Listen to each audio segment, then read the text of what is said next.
before we get to today's episode, don't forget to sign up to the book at thehighestandbestuse.com. That's where you'll find all of the links on where you can buy it. Amazon, Chapters, Barnes & Noble, all these places. You can get it there in ebook, paperback, and hardcover. So however you like to consume content, it is there for you. Now, on to today's episode. Hi, I'm Joan Phillips, and the highest and best use for my business is boathouse, zoning, and construction.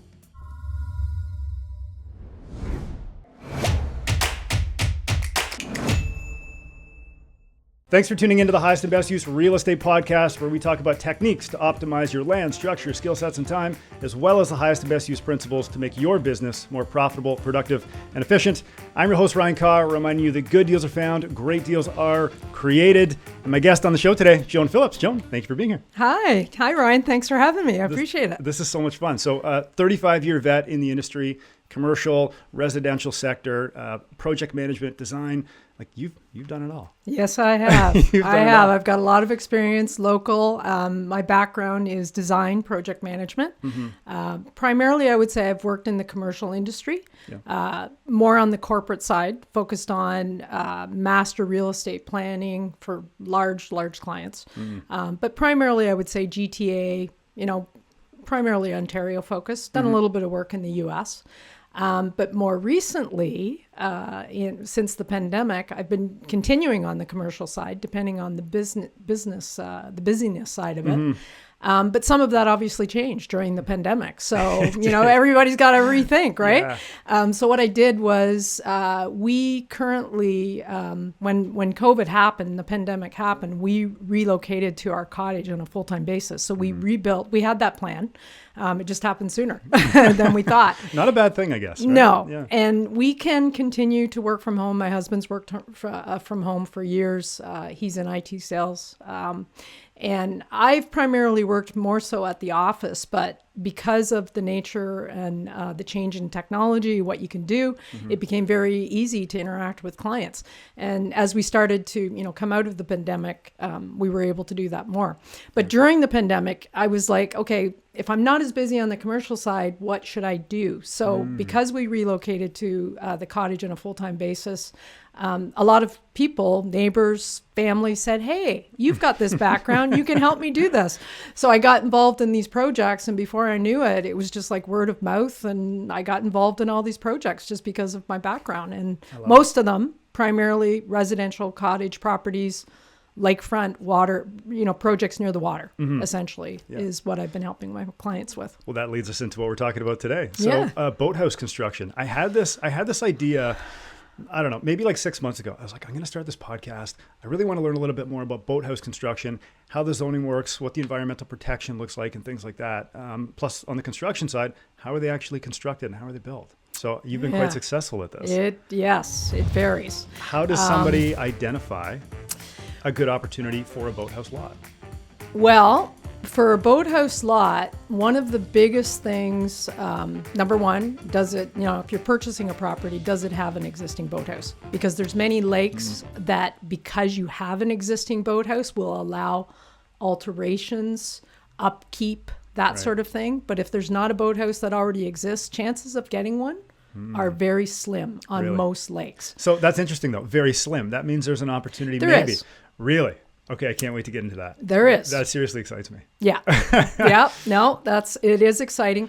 So I'll give you an example of a client that I'm working with that has a property that's probably, I want to say, 150 to 175 feet. So a typical cottage. Deep or wide? Wide. Yep. A typical cottage waterfront property on average is probably 100 feet of water frontage, right? So you have to have certain setbacks if you were, say, putting a dock or a boathouse. In this particular case, he had a little bit more. He probably is in the neighborhood of, I would say, 150 to 75, so 175. So he'd probably be almost double wide. Right. He did not have a boathouse. He did not have, he had floating docks. Okay. He recently rebuilt a cottage, I would say within the last probably 7 to 8 years.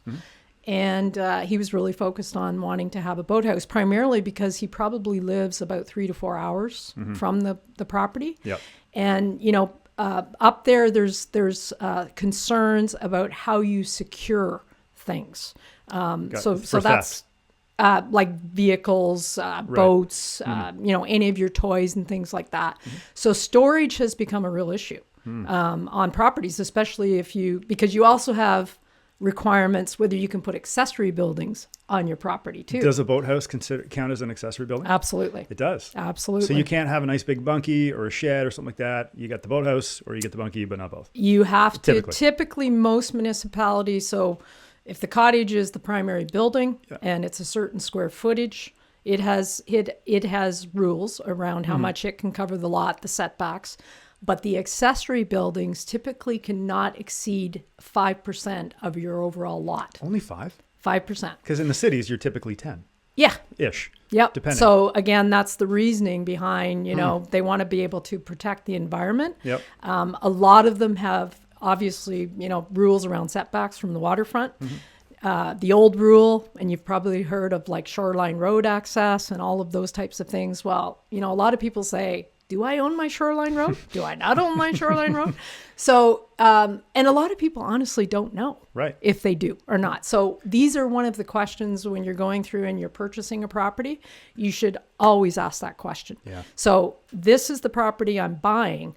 But the old rule, which for the shoreline road, was 66 feet. Right. So if I go from what they call the high water mark, and I go directly back 66 feet, that is the shoreline road. Right. So do I own that or do I not own that? Did you know 66 feet is equivalent to one chain in measurement? Is that right? That's the truth. That's how they used to measure lots. They literally drag a chain around, and one chain is 66 feet. Wow. Yeah. I did not know that. So when you go into some of these older communities and shorelines and stuff like this, one can chain, that's why you see a 66 by 99 foot lot. It's one chain by 1.5 chains. Isn't that interesting? A chain. Yeah. Yeah.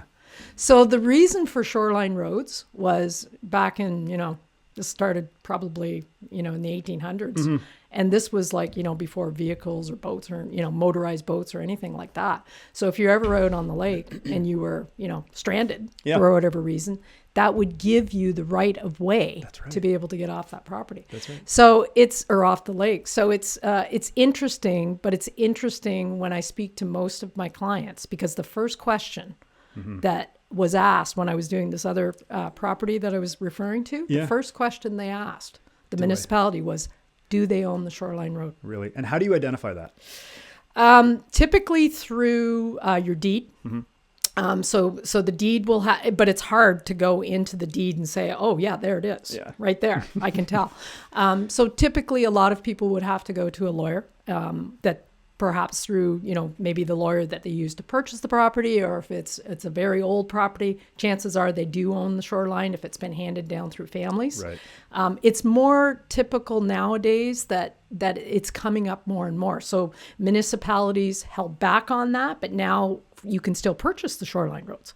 Really? So most people go like, oh my God, what's it going to take to purchase the shoreline road? Because that's the most, that's the valuable that's part. the best part. Yeah. But it doesn't work that way. It does not work that way. You can still purchase it if it's up for grabs. Yep. And it's at a much lesser value because really it's landlocked, right? You it's have only a neighbor to here one and a neighbor. person. Exactly. Yeah. Exactly. Can the neighbor buy it? Like, let's say you've got a neighbor that's really upset with you. Do you have first right of refusal? You do have the first right of refusal. Yeah. You're like, yep, I just bought your frontage. Sorry. Yeah. But it's interesting because just going back to, dock projects or boathouse projects, because the water is obviously Crown land. Right. So you don't own the water. You can own the shoreline to the high water mark. So now if I'm putting a boathouse or I'm putting a dock in, you're essentially putting that over Crown land. Right. Right? Right. So that's a big question that comes back from municipalities all the time. There is some situations where they will also allow you to do that, to build a dock or to build a boathouse when your shoreline road isn't owned. Either. So that varies with municipalities. Is it an easement? It's typically to do with, the amount, the size of the lake, what the bylaws are in that particular municipality, as an example. So what changes before we go deeper into this, what changes between an area such as Lake Muskoka, where the places are big and beautiful and bold, and the boathouses in some cases are even more beautiful than the principal dwelling? Yeah, right? It's really interesting. What is the difference between Lake Muskoka, Lake Russell, Lake Joe, is versus some of the smaller lakes, is it money? Yeah. Really? In a lot of times, in a lot of cases, it is. I would say the size of the lake, the history of the lake. You know, Muskoka is the original cottage country. I mean, we had many people coming from the U.S. way back, right? And had like these huge cottages. And of course, there weren't a lot of bylaws at that time. Yeah. No rules. So they've all been handed down through, you know, generations. And I think a lot of those rules, you know, were bended a little bit because of this. And I would say finances and money had something to do with it. But I think the rules now today are stricter. So because there's so many boathouses that existed on Muskoka when the rules weren't as great. Yeah. Like if you go, and I'm sure you've been to Muskoka, but if you drive around the Muskoka lakes, I mean, the boathouse population there is huge in comparison. And I think a lot of those were built a long time ago. And now it's like, hey, I've got an existing boathouse, so I have a right to upkeep it. That's right. Right? Can you expand the footprint, or you get what you get? You typically get what you get. Okay.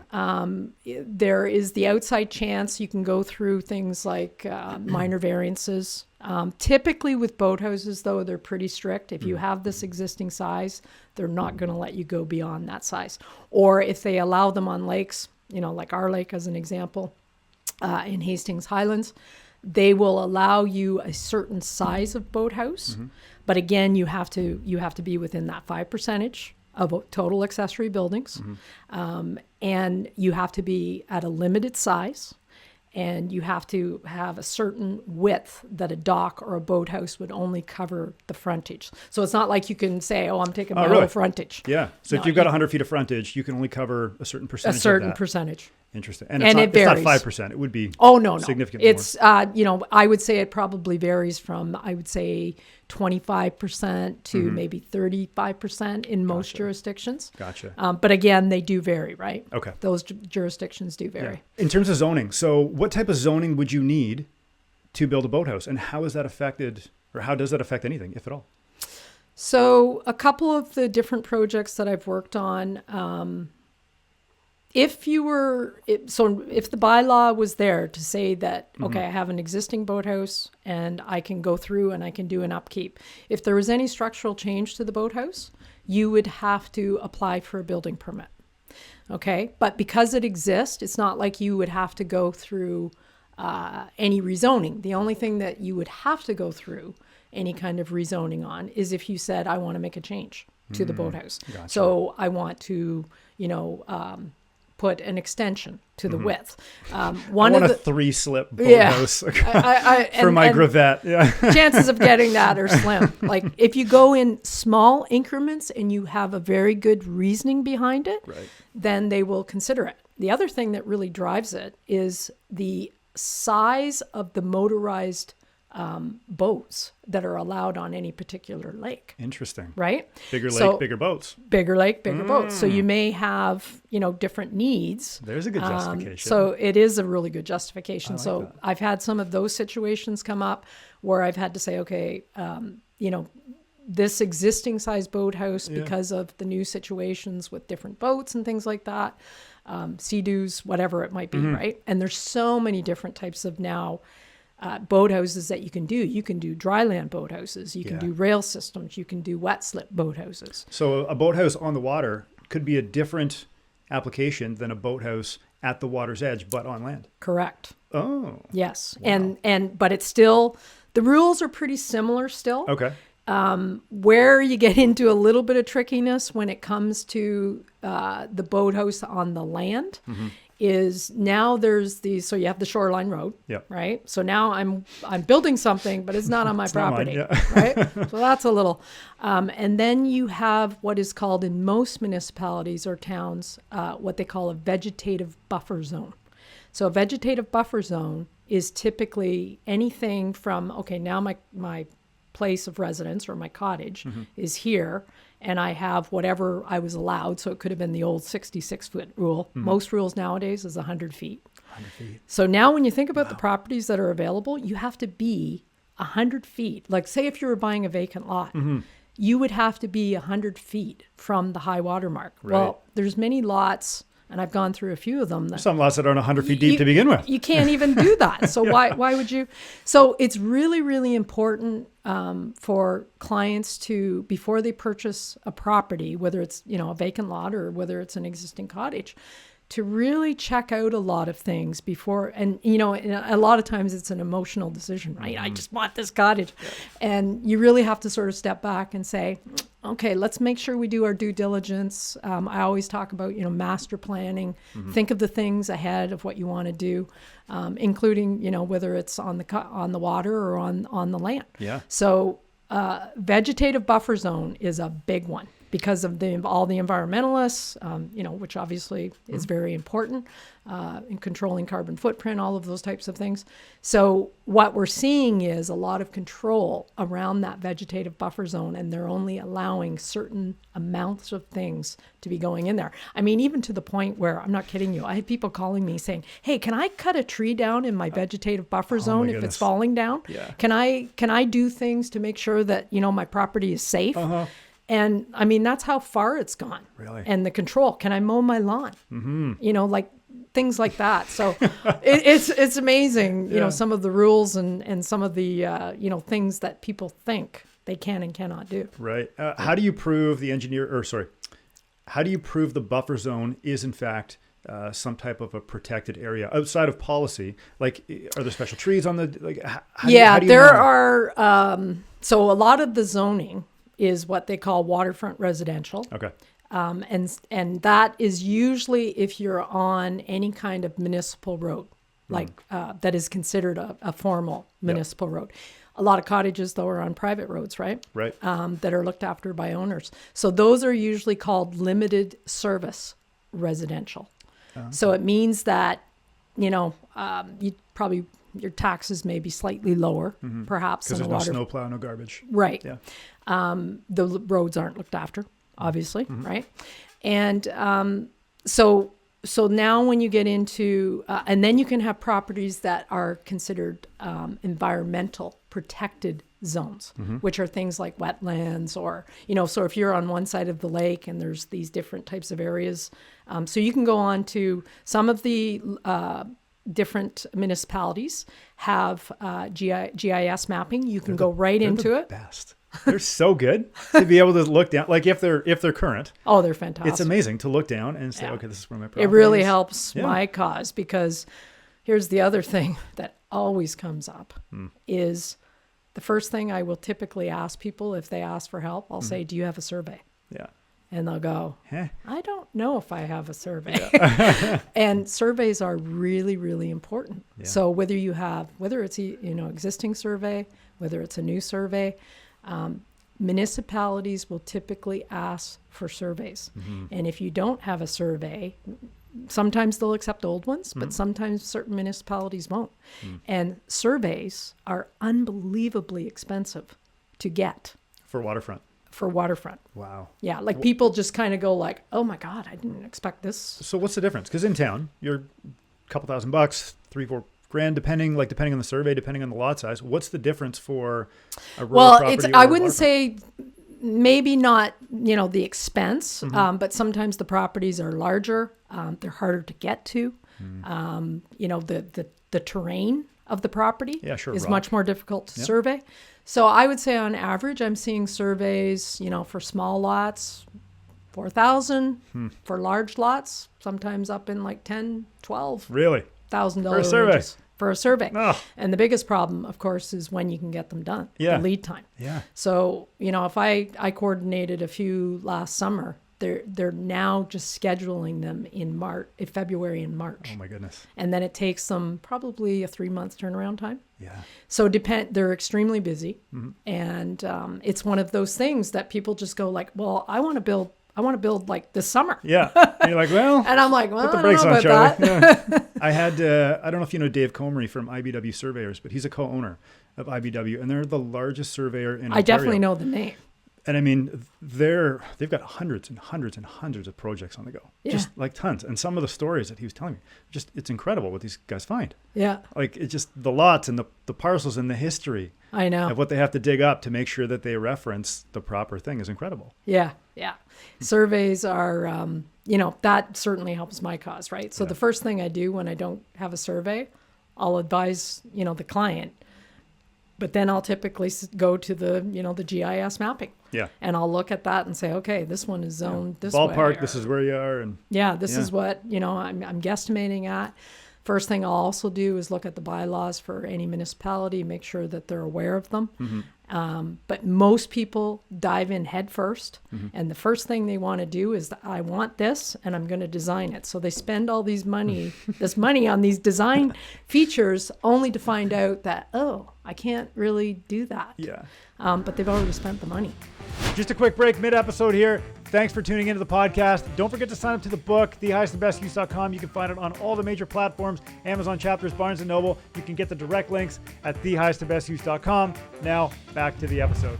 So then let's talk about the process. So we started to understand the lot. We know we have to have a survey. Where do you go from there after you know the bylaws to say, okay, this is kind of the playground that we're playing within. What are the next steps? So typically, because of my design background, a lot of people would go out and hire a designer or an architect and say, okay, if I'm doing a boathouse, as an example, I want to design for a boathouse. The first thing you have to think about, though, is what's holding that boathouse up. Okay. And what am I doing? Is it on land? Is it on water? So you have to think about how the structure of it. You have to think about the ongoing maintenance and access, which most people don't think about. And it's huge. You ever done a floating boathouse? Yes. Really? Yes. Yeah? Yes. That's so cool. And that in itself is, that's a jurisdictional thing too, whether you can do it or not do it. But a lot of people would not understand the requirement for such a thing. So it's a significant foundation that is required. Most people wouldn't do that. They would do more the standard approach. I would say the gold standard or the preferred method these days is pile-driven steel into the lake bottom, and there's a lot of good reasons for it. It's very sturdy. It's pretty good longevity if you do it right. And the other thing is the small footprint below the high water mark. Fisheries and Oceans loves it. MNRF loves it. And it's an excellent approach. And that's how I would say the majority of the boathouses, certainly in the Muskoka region, are being installed. Yeah. They will not allow, so say you have an existing boathouse that's on cribs. Cribs is the old style, right? With railroad ties. Yeah, railroad ties and the rocks and all that. If you have that, and you want to, because you have them existing, you can keep them, but you can't add cribs. Oh. You cannot add cribs. So that would lock you into your footprint. That'd be it. That's it. Yeah. So they will not allow new cribs to go in the water. Would you really want it anyways? I mean, No, if they've been in there for 50 or 100 years, would you really want it? Or would you want to convert? You would be surprised Really? at how many people think and want to rebuild cribs because of the reduced cost versus, say, like the pile-driven steel, right? So it's a quandary now between what the municipality will allow. I just did a project also on another lake that is in a floodplain, wetlands, that will not allow any permanent docks, period. So if you want to have a dock on that lake, you're doing a floating dock or you're doing something anchored at the shoreline with a lift-up style. Yep. Forget about a boathouse. Yeah. Like, that's not going to happen. No way. That is not going to happen. So if you have an existing boathouse, of course, you can make, those changes and so on and so forth. But the process in general is and I'm sorry, I just got a little off topic there. No, I like it. It's good. We keep it fresh. We'll just take it wherever the conversation meanders. But the design, what you want to do is I want to give the client an idea of what the design realistically could be. So a lot of people, when they build a boathouse, what are the reasons for building a boathouse? They want to store things. Okay. So they want to have storage for boats. They want to have storage for, water toys, things like that. But they also want recreational space. So that could be on the dock. They may want to have additional living space. Like say if a maximum of a boathouse was 2 slips and it was 600 square feet, as an example.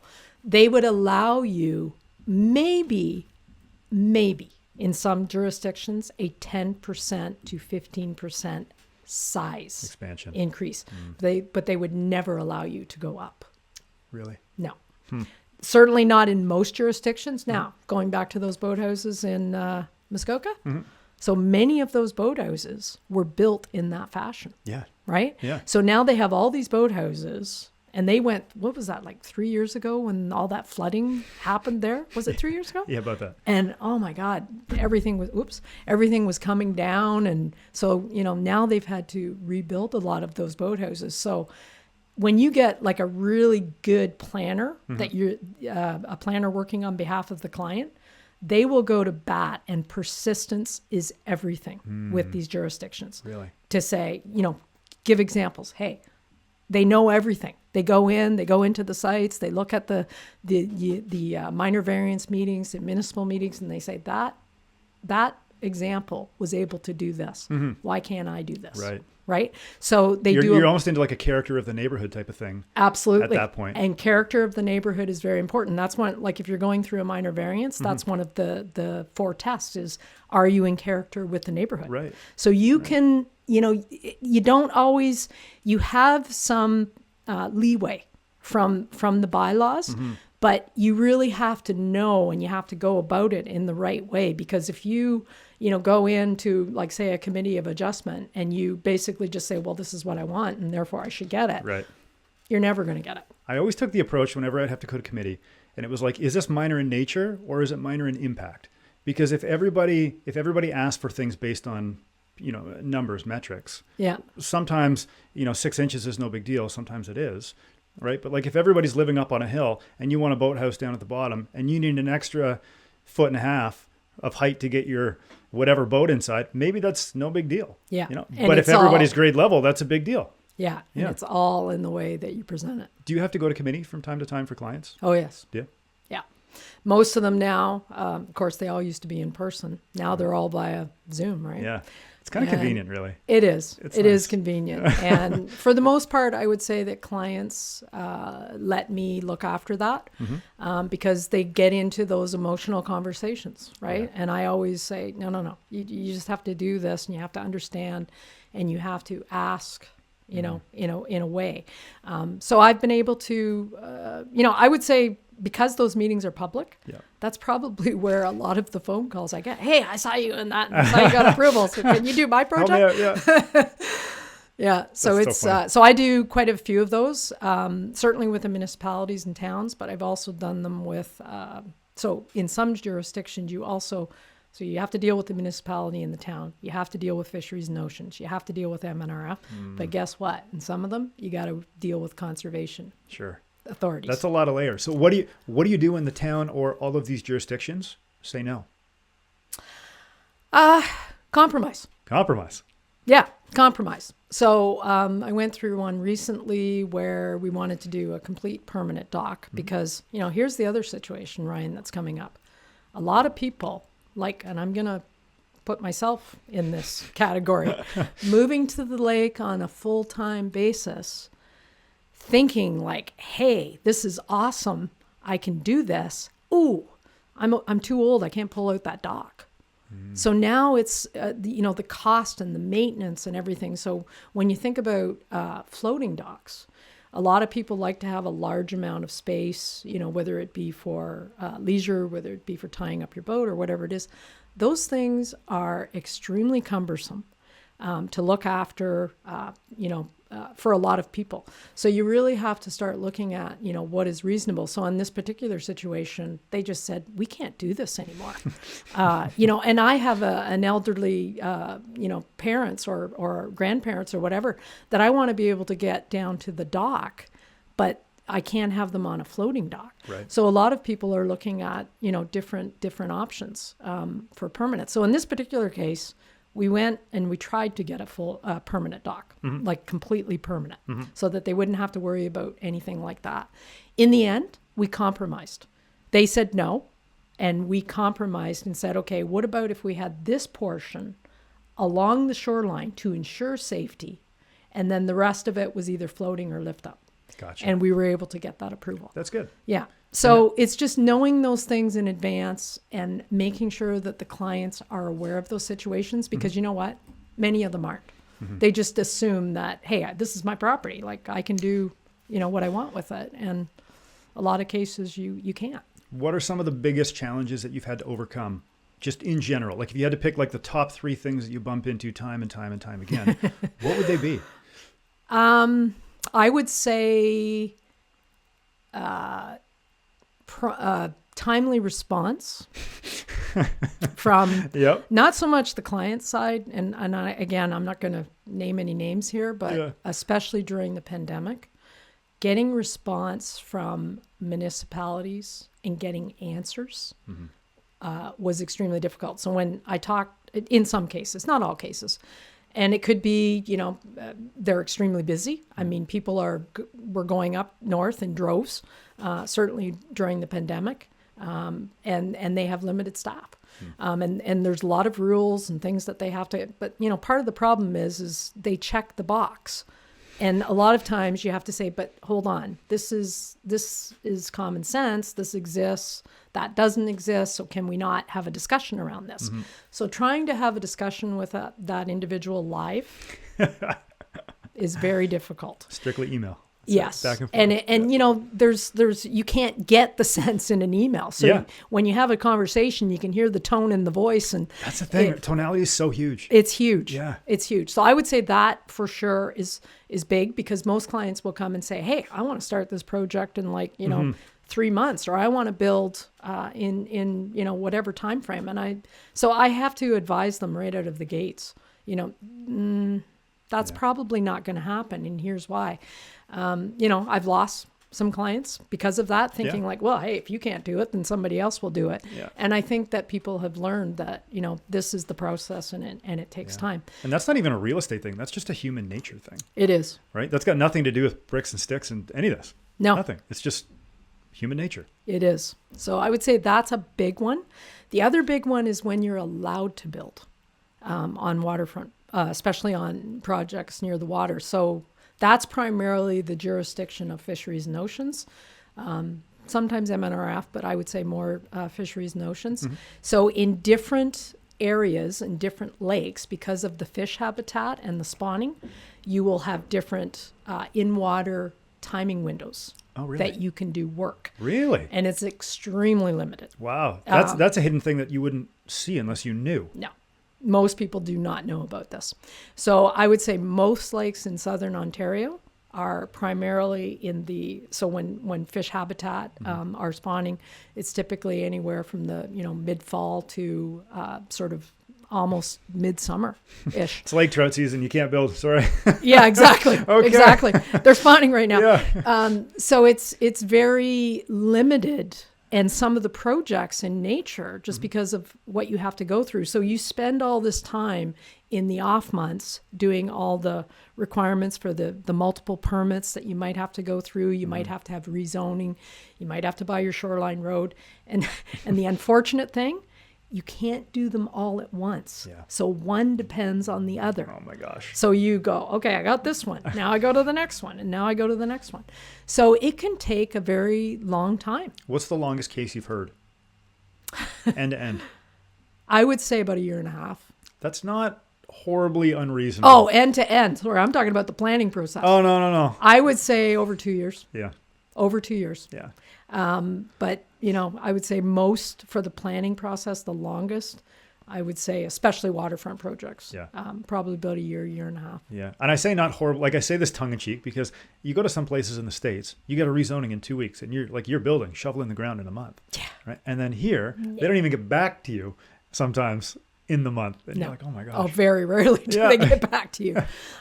So that's, when you talk about the process, that's the first thing that I do. I don't want to be negative Nelly, but I want the people to understand and be, and live in reality, to say, this is the reality of your situation. And if you really want this, bear with me, but this is what the process that you're going to have to go through. And again, depending on the jurisdiction, depending on the bylaws, where you are, if you're in a conservation zone, that just adds more and more complexity to the overall situation. So it's it's never a dull moment, let me tell you. Talking to the people and, sort of talking them off that edge, right? That's right. Like, should I be doing this project or should I not be doing this project? And So then what are some of the biggest opportunities with something like a boathouse? Like what kind of value can you drive to the land or to the overall project value if you get approval? Oh, it's amazing. When you think about it, I looked at some of the cottage properties that have what I would call more of a 3-season, maybe slightly 4-season cottage that doesn't have, say, additional recreational space, living space, accessory buildings for storage and things like that. I would say it probably brings your property value down. In some cases, it could bring it down by 25, 30%. Really? Sometimes even higher, depending on the situation. Most people are looking, if they're purchasing a cottage property, it's typically for recreation purposes, a vacation home, and a lot of them want to have family gatherings. So what that means is, for some people is, okay, I've got this cottage, it can house so many people. Okay, you're in the tent out there, or because I live here full time. Bring your RV. Yeah. So in our situation, we both have big families.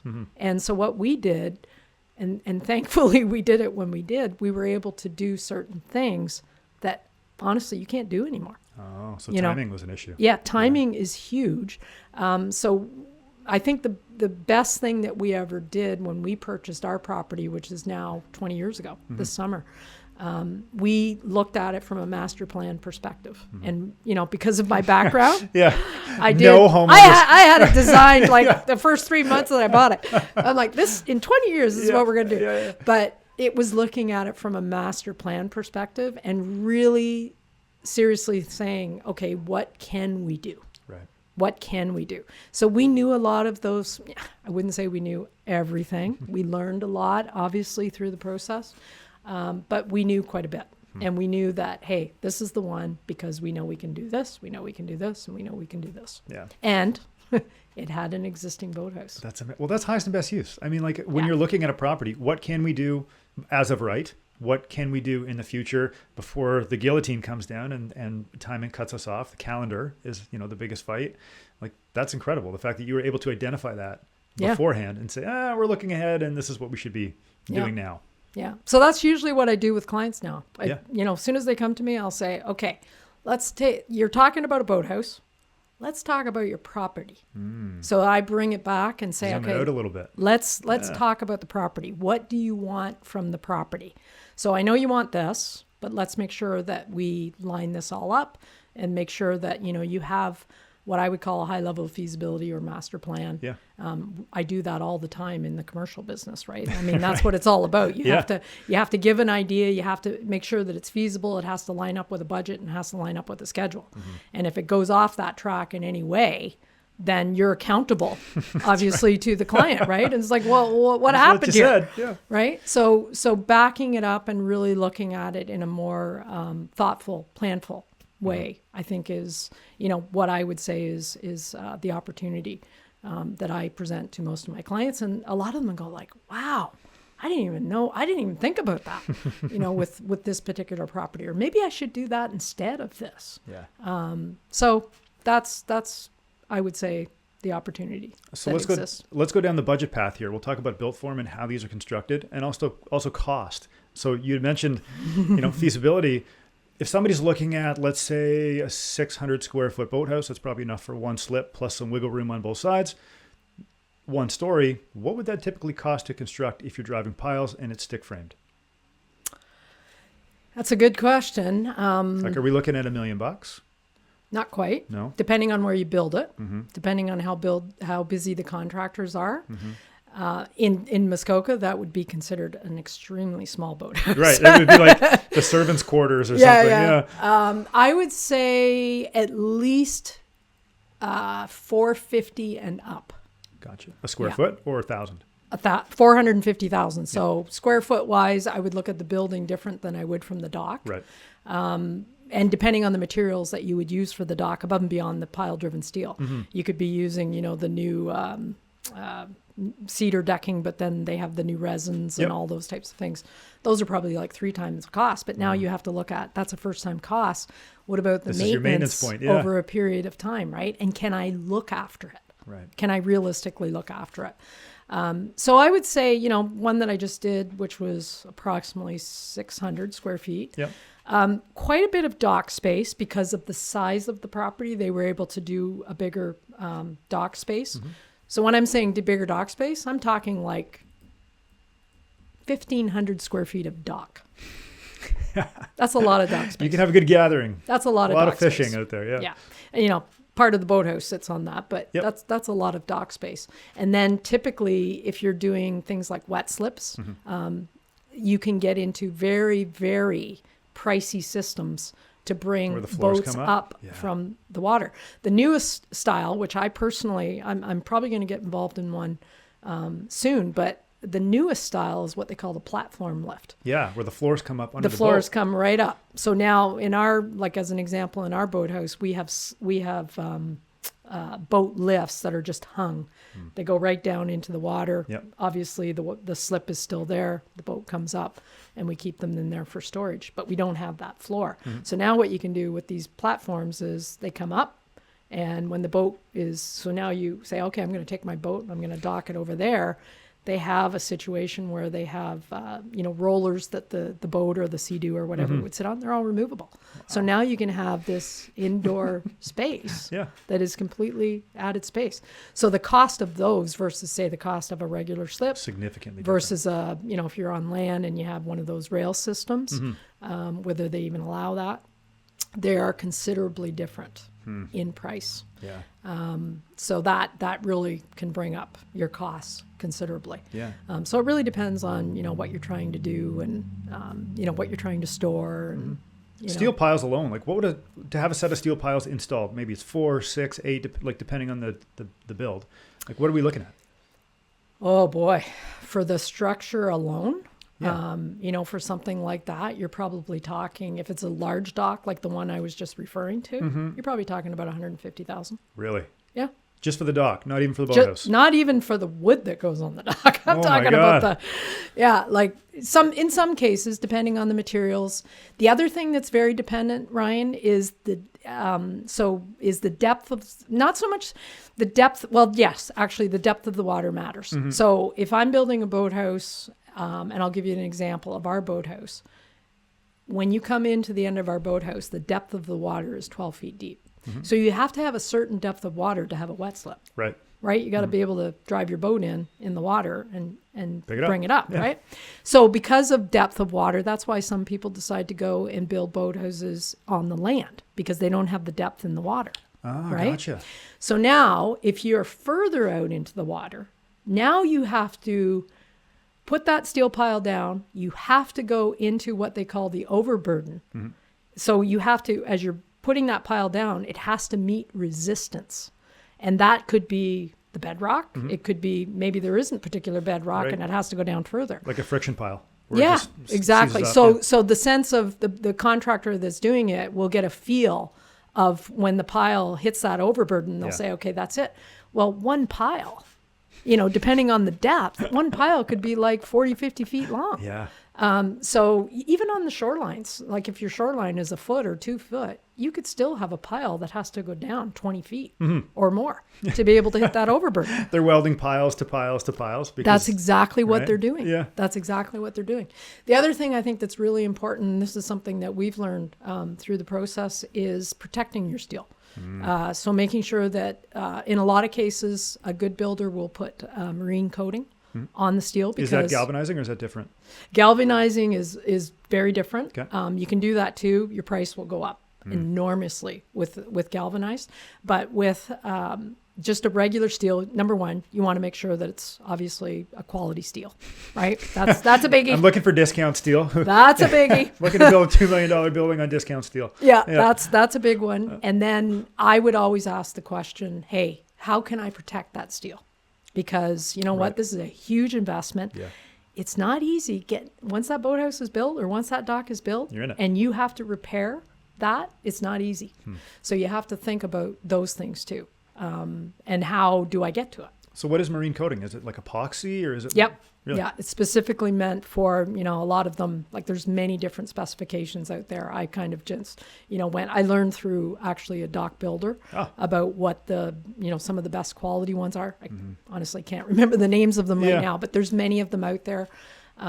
Certainly the best, like if you go to big marinas and things like that, and they have like these huge floating docks that they pull out of the water, you'll notice that a lot of those are steel and they'll all be painted with a marine coating. And that's part of the reason why. Yeah. So that there's longevity. Do it once and forget about it. Yeah. That's it. Yeah. Okay. Well, certainly I forget it about it in our lifetime, yeah, right? But, hey, it is what it is. It's water or it's steel in water. Yeah. So there's going to be some sort of reaction there, right? So you got to try and, protect it as best you can. Unique designs. So you're very in tune and very in touch with the design side of the projects. What kind of unique designs have you seen in these boathouses to make them different from the next person? I would say the biggest thing right now is what I was talking about before with the platform lifts. Yep. So what a lot of them are doing, if again, you get this, you can get a boathouse approved. What a lot of them are doing is sort of like bringing, the outside in and vice versa. Yeah. So you'll have, okay, I'm putting my boats out. I'm going to have this additional space. It's flexible. It's transformable. Oh, and guess I'm going to put this huge sort of rolling sliding glass door. So now I have all of this space, but now it breathes in. You talking about those ones that bifold and there's no columns? Yeah. Aren't those awesome? They're excellent. Those are amazing. They're excellent. Yeah. So glass is definitely one of the trends for sure. That's going in so that you can get more living space. Gotcha. Essentially more value from certainly from the property, but also the use of the building.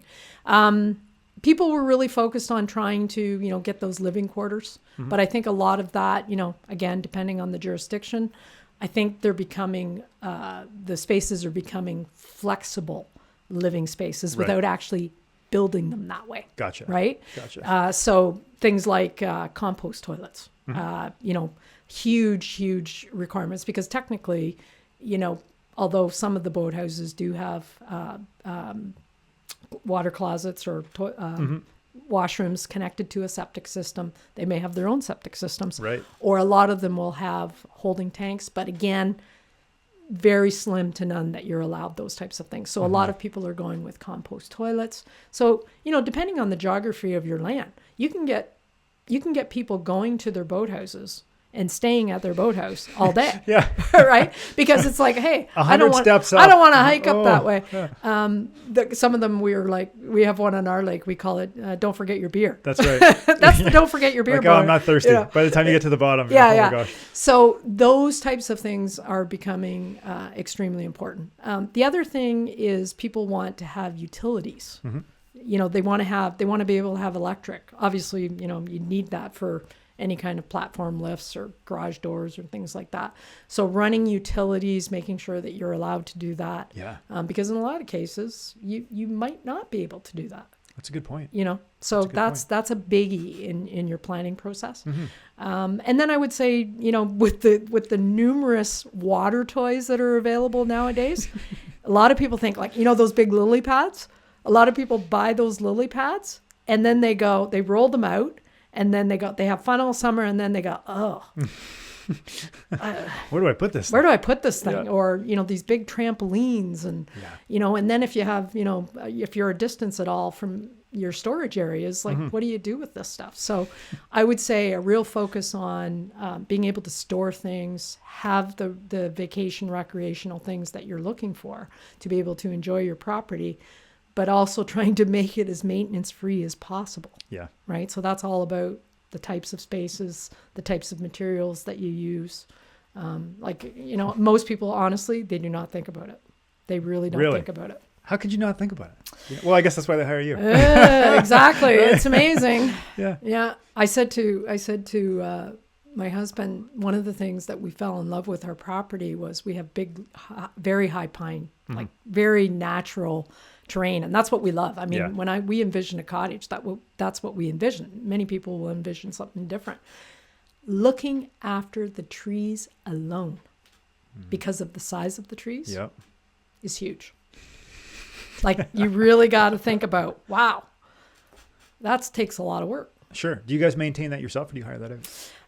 We typically hire that out because I definitely would not want my husband doing any of that,